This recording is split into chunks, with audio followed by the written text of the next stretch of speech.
रायसेन के उदयपुरा सामुदायिक स्वास्थ्य केंद्र की लापरवाही का एक बड़ा मामला सामने आया है, जहां सांस लेने में दिक्कत होने पर मरीज ने 108 एम्बुलेंस पर कॉल किया, लेकिन एम्बुलेंस 2 घंटे की देरी से पहुंची। स्वास्थ्य केंद्र पहुंचने पर डॉक्टरों ने मरीज को ऑक्सीजन लगाकर भोपाल एम्स रेफर कर दिया, लेकिन रास्ते में केवल 5 किलोमीटर चलते ही ऑक्सीजन खत्म हो गया। एम्बुलेंस में मौजूद स्टाफ बेबस खड़ा देखता रहा और मरीज तड़प तड़प कर दम तोड़ता रहा। परिजन लगातार स्वास्थ्य विभाग और बीएमओ से संपर्क करते रहे, हाथ जोड़कर मदद मांगते रहे, लेकिन ना कोई प्रोटोकॉल अपनाया गया और ना ही विभाग की ओर से कोई सतर्कता दिखाई गई। जांच में सामने आया कि 108 एम्बुलेंस में 2 सिलेंडर तो थे, लेकिन एक पूरी तरह से खाली था और दूसरे में इतनी कम ऑक्सीजन थी कि कुछ ही मिनटों में खत्म हो गई। एम्बुलेंस चालक और ईएमटी ने खुद माना कि ऑक्सीजन पहले से चेक ही नहीं किया गया। मैं मेरे पापा को लेकर यहाँ इलाज के लिए लाया था, तो यहाँ से मेरे लिए डॉक्टर ने रेफर बना दिया भोपाल के लिए। तो कम से कम 2-3 घंटे में तो 108 पर कॉल अटेंड किया, एम्बुलेंस नहीं मिल रही थी। 2-3 घंटे बाद एम्बुलेंस मिली। उसके बाद यहाँ से रेफर बनाया गया, तो एम्बुलेंस वाले से मैंने बोला भी भाई सिलेंडर चेक कर लेना, सब कुछ ठीक है या नहीं। उसके चेक करने के बाद बोलने लगा नहीं ठीक है, सब एक्स्ट्रा पड़ा हुआ है। क्या जिस डॉक्टर ने यहाँ से रेफर बनाया तो उसके द्वारा चेक किया गया था ऑक्सीजन है या नहीं? नहीं, उसने नहीं चेक किया था। जो उसमें एम्बुलेंस में संचालक था उनके द्वारा उन्हें ये जानकारी थी कि ये बिना ऑक्सीजन के नहीं रह सकते? हाँ थी, उन्हें हमने पहले ही बता दिया गया था कि मरीज बिना ऑक्सीजन के नहीं रह सकता है। उनको सांस लेने में दिक्कत हो रही थी? हाँ, उनको सांस लेने में कितनी दूरी तक गई 108 मरीज को लेके? और 5 से 6 किलोमीटर दूरी तक गई थी एम्बुलेंस। उसके बाद ऑक्सीजन खत्म हो गया। उसके बाद उन्होंने गाड़ी मोड़ी, उनसे मैंने बोला तो जल्दी। क्या जो आपके पिताजी थे वो गाड़ी में ही समाप्त हो गए या हॉस्पिटल आने के बाद समाप्त? नहीं, रात यहाँ गाड़ी में ही समाप्त हो गए यहाँ तक आने में। अच्छा, रास्ते में ही खत्म हो गए। हाँ, अगर तो ऑक्सीजन होती इसमें तो किसकी लापरवाही कहेंगे? उसमें डॉक्टर की भी है और एम्बुलेंस में जो संचालक उसकी भी है। उसको चेक करने के लिए बोला था, लेकिन उसने चेक नहीं किया। और संबंधित डॉक्टर की भी है क्योंकि उन्होंने भी चेक नहीं किया। उनकी जिम्मेदारी बनती है कि अगर मरीज ऐसी कंडीशन में है तो उसको देखा जाए कि ऑक्सीजन ठीक तरीके से काम कर रहा है या नहीं। हाँ, डॉक्टर की भी गलती है। सर यहाँ पे आए थे हम अस्पताल चाचा जी को लेकर, तो जहाँ पे उन्होंने ट्रीटमेंट किया तो भर्ती बना दी एम्स की। तो जाते समय में उन्होंने गाड़ी मंगा दी 108। गाड़ी मंगाने के बाद गाड़ी कितनी देर बाद आई? गाड़ी कम से कम 1-1.5 से घंटा में आई। इतने के बाद उन्होंने भर्ती बनाई, ट्रीटमेंट किया, तो जहाँ पे ठीक थे, नॉर्मल थे, मतलब ठीक हो गए थे, बोलने भी लगे थे थोड़े थोड़े। और इसके बाद भर्ती बनाने के बाद गाड़ी आई, गाड़ी में बैठा के चला दिया। तो छोटे वाला भाई बोला भाई इसमें ऑक्सीजन चेक कर लो आप। तो ड्राइवर वो साथ में था, तो वो जो संचालक थे, जो डॉक्टर था, हाँ, वो देख दाख कर बोले उसमें ठीक है। 108 में जो डॉक्टर बैठा रहता है उसके द्वारा बताया? हाँ, उसके द्वारा बताएगा। और उसी से बोला था छोटे वाले ने कि इसमें भाई आप चेक कर लो। बोले नहीं सही है। जिस डॉक्टर ने आपको रेफर किया था मरीज को जी, क्या उसके द्वारा नहीं देखा गया कि ऑक्सीजन है कि नहीं? नहीं, उसने नहीं देखा। किस डॉक्टर ने रेफर बनाया था? किस डॉक्टर ने? महेंद्र धाकड़। तो कितनी दूरी पर गई गाड़ी और मरीज की जो है डेथ हो गई? कम से कम 5 किलोमीटर, 5 से 6 किलोमीटर पर बस। जाके ऑक्सीजन खत्म हो गई। क्या मरीज बिना ऑक्सीजन के नहीं रह सकता था? बिल्कुल भी नहीं रह पा रहे थे। आप अपने गांव से मरीज को कैसे लेके आए थे हॉस्पिटल तक? ट्रैक्टर पर लेकर आए थे, ऑक्सीजन सिलेंडर साथ में बांधा हुआ था। अभी भी ट्रैक्टर थाने के साथ सामने खड़ा होगा, उसमें सब पूरा सामान बंधा हुआ है अभी भी। उसके बाद उन्होंने रेफर कर दिया था। परिवार का आरोप है कि स्वास्थ्य विभाग की बद इंतजामी ने एक स्वस्थ लौटने वाले इंसान को मौत की ओर ढकेल दिया।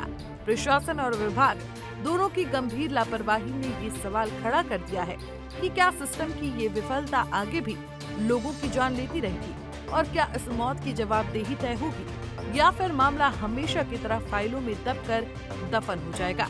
पुरुषोत्तम सिंह मेहरा जी, जिनकी उम्र लगभग 60 वर्ष थी, आज दोपहर में 3:30 से 4 बजे के करीब अस्पताल आए थे, जिनको मेरे स्वयं के द्वारा और doctor Saumya Kotwal, medical officer CSC Udaipura में, हम दोनों के द्वारा चेक किया गया। क्योंकि बहुत ही गंभीर हालत में थे, क्रोनिक लंग डिसीज थी, जो पिछले 3 माह से घर पे भी ऑक्सीजन के बल पे जी रहे थे। तो इनका जब ये कंडीशन में आए थे तो इनका सैचुरेशन काफ़ी कम था, 22% था विदाउट ऑक्सीजन। तो इनके परिजनों को भी सब हमने समझा दिया था और बता भी दिया था, और पूरा ट्रीटमेंट हमने दिया, तो करीब 82% के आसपास इनका सैचुरेशन आ गया था। फिर हम लोगों ने इनको एम्स भोपाल के लिए रेफ़र किया।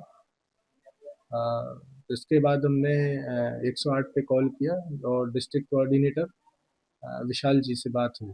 मैंने कहा एक गंभीर पेशेंट है जिसको एम्स भोपाल के लिए रेफ़र करना है, तो ऑक्सीजन वाली एम्बुलेंस आप अवेलेबल करा दें। तो उनके द्वारा ये गाड़ी हो चुकी थी और उन्होंने बताया भी था कि हाँ सर ऑक्सीजन है इसमें, और पेशेंट को हमने रेफ़र कर दिया था। सर कितने दूरी पर जाने के बाद ऑक्सीजन सिलेंडर खत्म हुआ और कितने देर बाद ये मरीज वापस हॉस्पिटल आ गया? ये एग्जैक्ट तो मैं नहीं बता सकता, जैसा कि उनके परिजनों ने मेरे को बताया। परिजनों का आरोप है कि यहाँ से 5 किलोमीटर दूर पहुंची है, उसके बाद उसकी ऑक्सीजन खत्म हो गई और वो वापस लौट के उदयपुर आ गए। इसके लिए मैंने अपने वरिष्ठ अधिकारी को सूचित कर दिया है और इसके लिए पूरी जांच की जाएगी, और जो भी दोषी होगा वो वरिष्ठ अधिकारी के द्वारा संज्ञान में इलाज लेकर। के लिए कितने बजे आए थे और कितने बजे इनको यहाँ से रेफर किया गया? इनको 3:30 से 4 बजे के करीब ये आए थे, और इनको करीब 4:30 पौने 5 बजे इनको रेफर कर दिया था। तो 108 कितनी देर बाद मिली थी? 108 करीब आधा घंटे, 1 घंटे, आधा 1 घंटे के समथिंग आई। इसमें सर किसकी लापरवाही कहेंगे कि किसकी लापरवाही से जान गई मरीज की? ये तो अगर ऑक्सीजन होती तो मरीज का बचना संभव था। जैसा कि मैंने आपको बताया कि डिस्ट्रिक्ट कोऑर्डिनेटर विशाल जी से मेरी बात हुई थी और उन्होंने मेरे को बताया था कि ऑक्सीजन है गाड़ी में, और अब जांच होगी। ड्राइवर से भी बात हुई होगी सर आपकी ऑक्सीजन के विषय में? विशाल जी से बात हुई थी मेरी।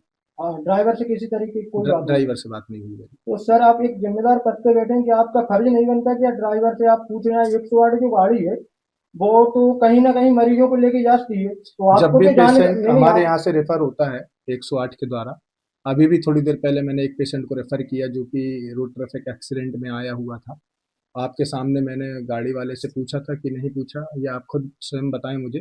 दूसरी चीज़, जब जैसे अस्पताल में क्या चीज़ है क्या नहीं है आप डायरेक्ट मुझसे पूछेंगे, नहीं आप सर, सुनिए तो सर मेरी बात। तो सर क्या जो ड्राइवर गाड़ी चला रहा है उससे पूछने की जिम्मेदारी आपकी नहीं थी? मेरा विशाल जी से बात हो गई थी, जो पूरा डिस्ट्रिक्ट कोऑर्डिनेटर है, उनका मेरे पास नंबर नहीं था जो ड्राइवर हैं, इस वजह से मेरी उनसे बात नहीं हो पाई, लेकिन वो डायरेक्ट कांटेक्ट में थे, वो उनके कांटेक्ट में थे, तो उनकी बात हुई है पूरी। ऑक्सीजन उनके सामने लगाया था हमने, ऑक्सीजन पॉइंट उठ रहा था लेकिन स्लो चल रहा था। उनके द्वारा कहा भी गया था आपसे कि रास्ते में जाके एकदम से गिरा। क्या डॉक्टर ने चेक नहीं किया था कि इसमें ऑक्सीजन है या नहीं? हॉस्पिटल वाले डॉक्टर ने नहीं किया था। नहीं की जिम्मेदारी होती है उनकी, ऑक्सीजन है नहीं आपसे पूछना थी उनको। तो आपसे जैसे ही पॉइंट उसका गिरा देखते जा रहे थे ऑक्सीजन पॉइंट कम हुआ। यहाँ से कितनी दूर जाकर ऑक्सीजन, हॉस्पिटल से कितनी दूरी पर ऑक्सीजन खत्म हुआ? कड़ेजी मोड़ पर। यहाँ से 5 किलोमीटर दूर।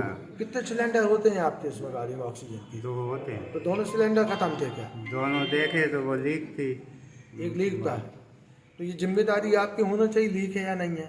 ये चेक करना किसकी जिम्मेदारी, मरीजों की होती है कि आप लोगों की होती